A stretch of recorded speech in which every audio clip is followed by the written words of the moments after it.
और मैं भी अक्सर यही बोलता हूँ, आज भारतीय संविधान लागू है, आज राजशाही लागू नहीं है कि सुहेलदेव जी के वंशज आज अपने आप राजा बन जाएंगे। ऐसा मुमकिन नहीं है, ऐसा मुमकिन नहीं है। लेकिन हम जब राजा बनने की या राजा के वंशज होने की बात करते हैं तो हम लोगों को उस दिशा में काम भी करना चाहिए।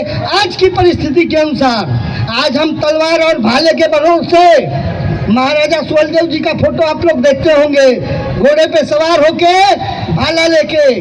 आज क्या भारत की मिलिट्री भाला लेके युद्ध करती है? नहीं करती है।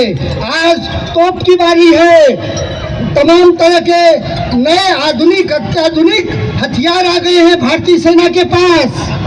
तो उसी तरह से राजा बनने की भी जब बात आती है तो आज लोकशाही है, भारतीय संविधान लागू है।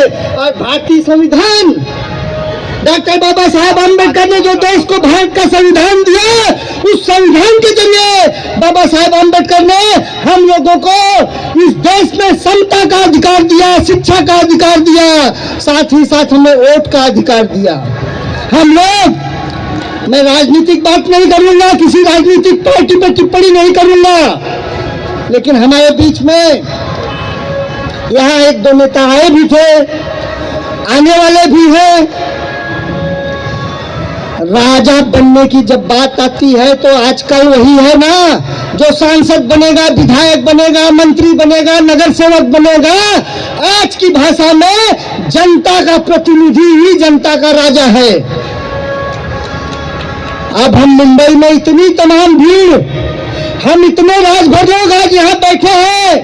इन राजभरों के अलावा भी कई क्षेत्रों में कई राजभर हैं। अकेले इस गोरेगांव विधानसभा में 2000 राजभर वोटर हैं। हम जिस विधानसभा से रहते हैं, विलेपार्ले विधानसभा, उसमें 3000 राजभर वोटर हैं। अंधेरी विधानसभा में 4000 राजभर वोटर हैं लगभग। चांदीवली विधानसभा में लगभग 4 से 5000 राजभर समाज का वोटर है। मैं ऐसे वोटरों की बात करता हूं जिसके सरनेम के आगे राजभर लिखा हुआ है। राय और भारद्वाज लिखे वालों की काउंटिंग मैंने अभी तक उस वोटर लिस्ट में नहीं की है। यानी हम लोग जो ऑनलाइन वोटर लिस्ट देखते हैं, मैं उसके हिसाब से बात कर रहा हूं। लेकिन इसी मुंबई महानगरी में हमारे कितने कारपोरेटर हैं, कितने नगर सेवक हैं, विधायक तो बात की बात है। हम सबका साथ सबका विकास करने की बात करते हैं, लेकिन सबका साथ हमको कब मिलेगा? हमको भी तो सबका साथ मिलना चाहिए, तब तो हम राजा बनेंगे। हम खाली वोटर देते रहेंगे क्या?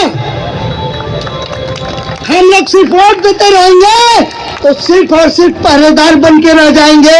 राजा का वंशज बनना है तो हम लोगों को, हम जिस भी पार्टी में काम करते हैं, हमारे पार्टी के किसी भी कार्यकर्ता की बात है, जो जिस पार्टी में काम करता है उस पार्टी से टिकट मांगने की भरपूर कोशिश करे। राजभर संगठन भी उसके साथ में खड़ा होने की बात करेगा, उसे जिताने की भी बात करेगा।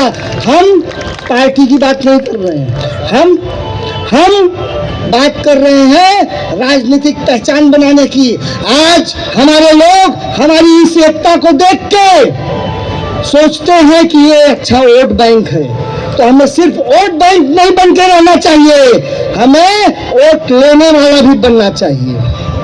जब हम वोट लेने वाले बनेंगे तो हो सकता है कल हमारे अध्यक्ष जी को भी कहीं किसी और मंच पे बुला के दूसरे हमारे समकक्ष समाज के लोग हैं उनके बीच उनका भी स्वागत हो। हमारा कोई विधायक एमपी तो पहुंच ही नहीं पाता है।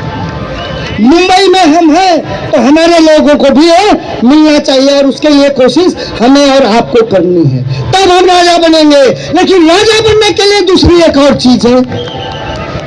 हम लोग जब हम इतिहास की बात करते हैं, इतिहास प्रस्थापित करने की बात करते हैं, तो हमें कुछ चीजों को छोड़ना भी चाहिए, कुछ चीजों को छोड़ना भी चाहिए। असल में मैं आज कहूं तो मैं सुहेलदेव महाराज का जयकारा करना ही नहीं चाहता था, सही करता हूं, लेकिन सुहेलदेव महाराज जी का जयकारा क्यों नहीं करना चाहता था वो भी स्पष्ट करता हूं। जब हम अपना इतिहास प्रस्थापित करने की बात करते हैं तो हमारा फोकस हमारे इतिहास के ऊपर होना चाहिए, हमारे महापुरुष के ऊपर होना चाहिए।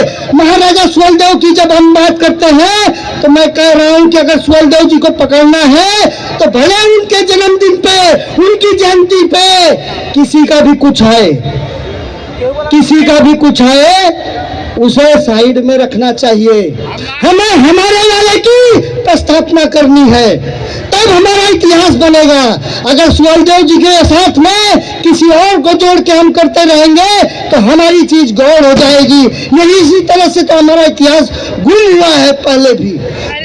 जब हम जैसे आपके बच्चे के जन्मदिन के ऊपर, आपके बेटे का अगर जन्मदिन होगा, उसी दिन मेरे बेटे का जन्मदिन होगा, तो आप अपना जन्मदिन का समारोह मनाएंगे तो आप किसका जन्मदिन मनाएंगे?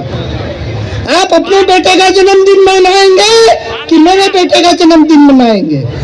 जो समारोह आप रखेंगे वो तो आपके बेटे का जन्मदिन होगा ना, उसमें आप मेरे भी बेटे का नाम जोड़ देंगे? नहीं ना। तो हमें इस बात को समझना चाहिए कि हमें महाराजा सुहेलदेव राजभर जी के इतिहास को अगर प्रस्थापित करना है तो उनको ही एक्सप्लोर करना चाहिए, उनकी बातों को आगे बढ़ाना चाहिए। और जब हम बात करते हैं तो हमें शिक्षा की तरफ ध्यान देना ही होगा। हम अगर शिक्षा की देवी को लेकर बैठे हैं, उनकी पूजा अर्चना करते हैं और शिक्षा लेते नहीं है तो हम उस सूर्य की देवी का हम कोई भी अभिनंदन नहीं करते हैं। अगर हम सरस्वती की वंदना करते हैं और शिक्षा से दूर रहते हैं तो हम लोग उनका अपमान करते हैं। हमें और आपको चाहिए कि शिक्षा के क्षेत्र में अग्रसर हो, अपने बच्चों को पढ़ाएं, खुद पढ़ें और आगे बढ़े, तभी हम राजा बनेंगे, राजा के वंशज बनेंगे। जय भीम, जय भारत, जय सुहेलदेव।